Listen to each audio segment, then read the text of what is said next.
Hi, it's Jake Irvin with IMTS TV.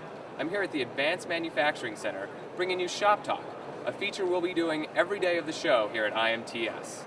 I'm here today with Christina Fuges, the editorial director for MoldMaking Technology magazine. How are you today, Christina? Doing great, thanks. Great. Can you give us a brief overview of what MoldMaking Technology magazine is all about? Sure. MoldMaking Technology magazine is an industry trade publication. It comes out monthly that covers the art, the craft, and the business of mold making. It's the only authoritative voice for that coverage. It's been around since 1998 with the same committed editorial staff and an advisory board, a well-respected advisory board that helps guide the direction of the magazine on what matters most to our readers, which is the designing, the building, the maintaining, the repairing, and the managing of molds. Can you tell me a little bit about the mold making industry in general?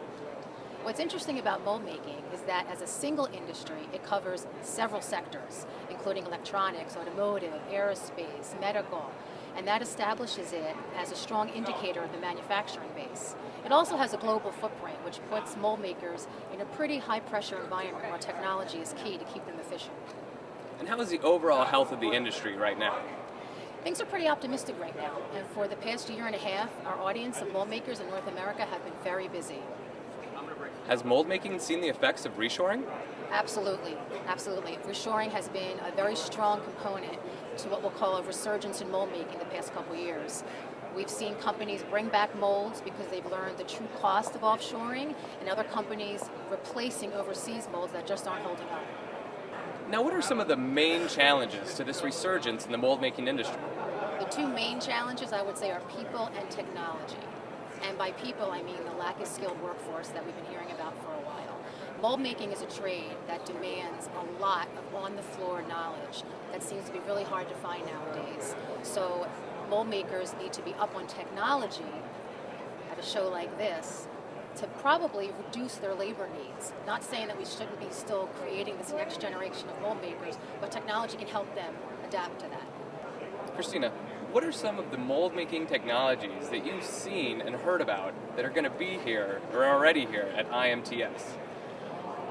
The technologies that the guys that I spoke to coming to IMTS specifically told me they were looking for automation technology, CAD/CAM advances, programming solutions, cutters, tool holders, fixtures, sinker EDMs, graphite machines, machine monitoring software, and even additive manufacturing at the show. That's a lot of technology. Anything you're forgetting?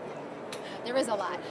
We could go into what actually I've seen at the show that pertains specifically to mold making. Sure, tell us about that. Washian Machinery is displaying its new Sirius UM small to medium-sized machine, as well as the M2 5AX that has been specifically designed for mold components and complex shapes. And for large molds, their 5-axis version, the Sirius 2500. Herco has its new VMX HSI line of high-speed mills, its patented Ultimotion control, but its regular VMX line of 3-axis mills is still its most popular among their mold-making customers. Sandvik Coromon is highlighting an extensive line of profile milling tools, including their Coromil Plura high-performance end mills, the Coromil 316 exchangeable head milling system, and Coromil 300 round insert cutters. Over at Walter USA, they're featuring their Protomax Ultra for hard part machining for mold and die.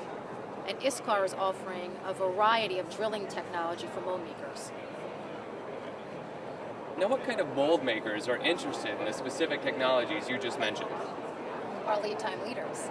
MoldMaking Technology magazine sponsors an annual awards competition called the Lead Time Leader Awards. It's actually going into its 11th year, 2013.